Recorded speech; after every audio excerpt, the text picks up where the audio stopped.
وكل ضلالة في النار أما بعد. أعوذ بالله من الشيطان الرجيم. بسم الله الرحمن الرحيم. يا أيها الذين آمنوا اتقوا الله حق تقاته ولا تموتن إلا وأنتم مسلمون. وقال الله تعالى: يا أيها الناس اتقوا ربكم الذي خلقكم من نفس واحدة وخلق منها زوجها وبث منهما رجالا كثيرا ونساء واتقوا الله الذي تساءلون به والأرحام إن الله كان عليكم رقيبا. وقال الله تعالى: يا أيها الذين آمنوا اتقوا الله وقولوا قولا سديدا يصلح لكم أعمالكم ويغفر لكم ذنوبكم ومن يطع الله ورسوله فقد فاز فوزا عظيما.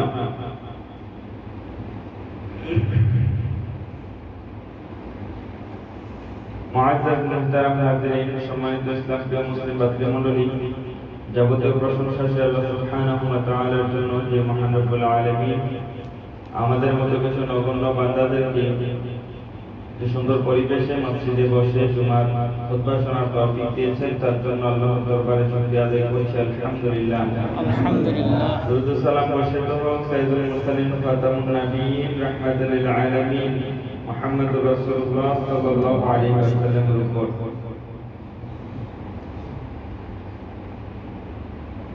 আল্লাহ সুবহানাহু ওয়া তাআলা মানুষকে যে কারণে সৃষ্টি করেছেন, দুনিয়াতে সবকিছুর পাশাপাশি দিন মানবে এমনটা না, দিন মানার পাশাপাশি দুনিয়াতে সবকিছু করবে। তার জন্য আল্লাহ সুবহানাহু ওয়া তাআলা বলছেন: আমা খালাকাতুল জিন্না ওয়াল ইনসা ইল্লা লিয়াবুদুন। মানুষ এবং জিন জাতিকে সৃষ্টি করার একটাই লক্ষ্য, সেটা হচ্ছে মানুষজন একমাত্র আল্লাহর ইবাদত করবে, আল্লাহর ইবাদতে কাউকে শরীক করবে না। এটা হচ্ছে ফার্স্ট প্রায়োরিটি থাকবে একজন মুসলিমের জন্য।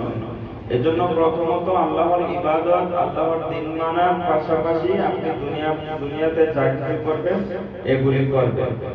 দুনিয়ার পাশাপাশি দিন মানা, এটা হচ্ছে মানুষের মানে এমনটা হয়ে গেছে, যার কারণে আল্লাহ সুবহানাহু ওয়া তাআলার হুকুম আহকামগুলির ইম্পর্টেন্স আমাদের কাছে কমে গেছে। তো যে বিষয়টা, সেটা হচ্ছে আমরা যতদিন পৃথিবীতে বেঁচে থাকবো, স্বাভাবিক থাকবো, যতদিন জ্ঞান থাকবে, ততদিন আল্লাহ সুবহানাহু ওয়া তাআলা ফরজ বিধানগুলির মধ্যে সবচেয়ে বেশি প্রায়োরিটি পাবে সালাত আদায় করা। সালাত আদায় করার জন্য পরিবেশ এবং সালাত আদায় করার ব্যাপারটা হচ্ছে জামাতে সালাত আদায় করা। জামাতে সালাত আদায় করার জন্য একটি মসজিদ দরকার হয়, সালাতের যে জায়গা দরকার হয়, সেটা প্রত্যেক মুসলিমের জন্যই সেই ব্যবস্থা থাকা উচিত এবং কি থাকতে হবে। তো আমরা জানি যে দীর্ঘদিন যাবত এখানে মসজিদে সালাত আদায় করছি এবং কি এটা আমরা করে আসতেছিলাম আল্লাহ সুবহানাহু ওয়া তাআলার দয়া। কিন্তু আমরা জানতে পেরেছি রিসেন্টলি এই মসজিদটা হয়তোবা এই জায়গায় থাকবে না, তো বিকল্প ব্যবস্থা করতে হবে। এটার জন্য প্রত্যেকে আল্লাহ সুবহানাহু ওয়া তাআলার কাছে দোয়া করবেন, কারণ আশেপাশে কোনো মসজিদ না থাকায়, মসজিদটা না থাকলে অনেক মানুষ নামাজ পড়তে সমস্যা হবে। এমনকি জুমার দিনেও গরমের সময় মানুষ রুম থেকে বের হয়ে যাওয়াটা মানুষের জন্য কষ্টকর হবে।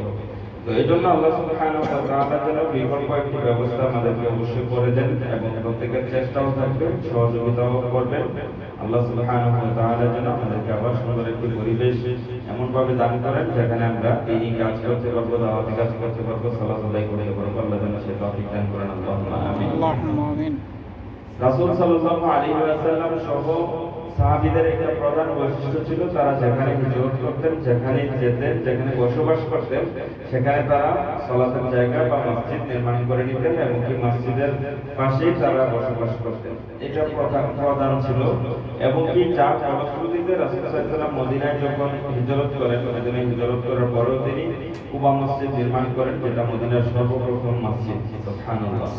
এজন্য নবী রাসূলদের এবং সাহাবীদের একটা প্রধান বৈশিষ্ট্য হচ্ছে তারা যেখানে বসবাস করবে সেখানে অন্ততপক্ষে ৫ ওয়াক্ত সালাত, জুমার সালাত আদায় করার জন্য একটা পরিবেশ যেন থাকে, সেই জন্য তাদের ওই ধরনের চেষ্টা এবং কি এটা প্রধান লক্ষ্য থাকে তাদের। আমরাও চেষ্টা করবো আল্লাহ সুবহানাহু ওয়া তাআলা ফরজ বিধানগুলি আদায় করার জন্য আমরা যেন প্রত্যেকে সচেষ্ট থাকি। আমাদেরকে যেন আল্লাহ সুবহানাহু ওয়া তাআলা সেভাবে তৌফিক দান করেন। আল্লাহুম্মা আমিন। আর